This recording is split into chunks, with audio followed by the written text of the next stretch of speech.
শুরুটা হয়েছিল একটা সুটকেস কিংবা একটা নেপকিন পেপার অথবা একটা বাইসাইকেল থেকে।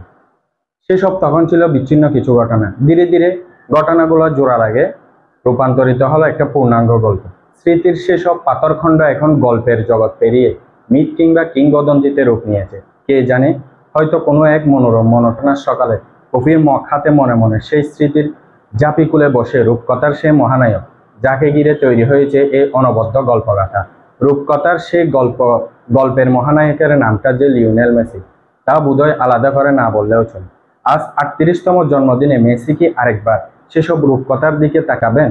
হয়তো তাকাবেন, হয়তো না, কিন্তু আমরা তো কাটাই হেঁটে মুকুটের সন্ধান পাওয়া সেই গল্পটার দিকে ফিরে তাকাতে পারি। মেসি নামের এই মহাকাব্যটা লেখা শুরু হয়েছিল 38 বছর আগে আজকের এই দিন, কিন্তু এই গল্প যেন কখনো শেষ হওয়ার নয়। অনন্তকাল ধরে যিনি পিনি সুতার মালায় গাথা হতে থাকবে সেই গল্পটা, প্রজন্মের পর প্রজন্ম বয়ে বেড়াবে এই অলৌকিক জাদুকরের গল্প। যে গল্প একজন মানুষ ভীষণ কঠিন এক লড়াইয়ের শেষে পান করবেন অমরত্বের সঞ্জীবনী। কিন্তু অমরত্বের পর আর কি?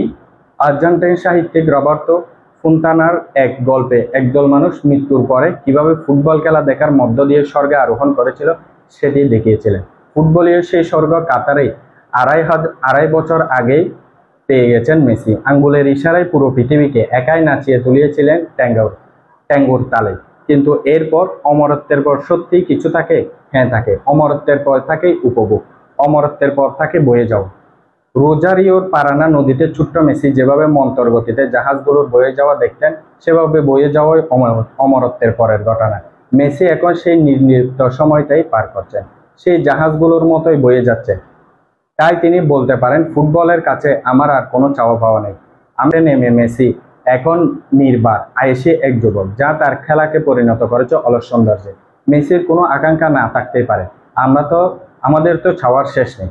আমরা তো চাই মেসি অনন্তকাল ধরেই খেলে যাক, আমাদের সেই জীবনটা কিছুটা মুহূর্তের জন্য হিরণ্ময় হয়ে উঠুক, আবার মেতে উঠে সুতীব্র উল্লাসে। কিন্তু সব ভালো কিছুই তো কখনো না কখনো শেষ হতেই হয়। সব চাওয়া পাওয়া একদিন জীবনানন্দ দাশের সব পাখি ঘরে আসে, সব নদী ফুরায়, এই জীবনের সব লেনদেন লাইনটার মতোই অন্তিমে এসে পৌঁছায়। জীবনের এই অমুক নিয়ম মেনে মেসিও হয়তো বুটের ধুলো মুছতে মুছতে উদযাপন করছেন নিজের 38তম জন্মদিন। মেসি চাইলে অবশ্য সে 2022 সালের ডিসেম্বরে বিদায় বলে দিতে পারতেন, অমরত্বের মধু গলায় ধারণ করেই চলে যেতে পারতেন ফুটবলের মঞ্চ ছেড়ে। মেসি চাইলে অবশ্যই সে 2022 সালের ডিসেম্বরে বিদায় বলে দিতে পারতেন, অমরত্বের মধু গলায় ধারণ করেই চলে যেতে পারতেন ফুটবলের মঞ্চ ছেড়ে। কিন্তু বয়ে যাওয়ার স্বাদটা পেতে চেয়েছিলেন বলে হয়তো আরো কিছু সময়ের জন্য থেকে গেলেন, আরো কিছু অমর দৃশ্য রচনা করলেন। কিন্তু অতিরিক্ত সময়েরও যে শেষ আছে। মেসির এবারের জন্মদিনটা সে কথাই যেন বারবার মনে করে দিচ্ছে। তবে গল্পের নায়ক গুদুলি বেলায় বাড়ি ফেলার প্রস্তুতি নিতে নিতে বিদায়ের বিয়োগলটা নিজের হাতেই তুলে নিয়েছেন।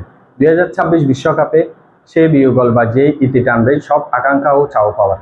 সেই মঞ্চে মেসি শেষ পর্যন্ত সফল হন বা ব্যর্থ, মাথা উঁচু করে মহানায়কের বেশে নিজেই নামিয়ে দেবেন নাট্যমঞ্চ থেকে বিদায়ের পর্বটা। অথচ মেসির দেশপ্রেম নিয়ে একসময় প্রশ্ন তুলেছিলেন আর্জেন্টাইনরা। একের পর এক ব্যর্থতায় কোণঠাসা মেসি হার মেনে নিয়ে বিদায়ও বলে দিয়েছিলেন।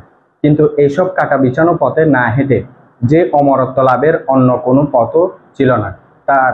আর নেপকিনকে চুক্তিপত্র বানিয়ে যে কেরিয়ারটা শুরু করেছিলেন, সেটা তো এমনই নাটকীয় হবে।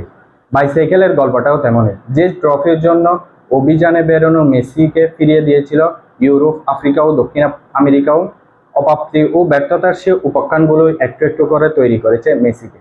শক্ত ভিতের উপর দাঁড় করিয়েছে তার স্বপ্নকে, যে স্বপ্ন মেসি শেষ পর্যন্ত পূরণ করিয়েছেন এশিয়ায় এসে। এখন অপেক্ষা আরেকটি মহাদেশ তথা উত্তর আমেরিকায় গিয়ে ট্রফিটিকে দ্বিগুণ করার। নামটা যখন মেসি, স্বপ্নটা মোটেই অবাস্তব কিছু নয়। 2026 বিশ্বকাপের উত্তেজনা যখন চূড়ায় থাকবে, তখনই নিজের 39তম উদযাপনটি করবেন মেসি। আরেকটি বিশ্বকাপ জিতেই হয়তো সেই জন্মদিনটা রাঙাতে চাইবেন তিনি। তবে সে অর্জন আকাঙ্ক্ষা বিসর্জন দেওয়া মেসির নয়, সেটা হবে তাকে যারা ভালোবেসে নিজের মধ্যে ধারণ করেছেন তাদের এই অর্জন।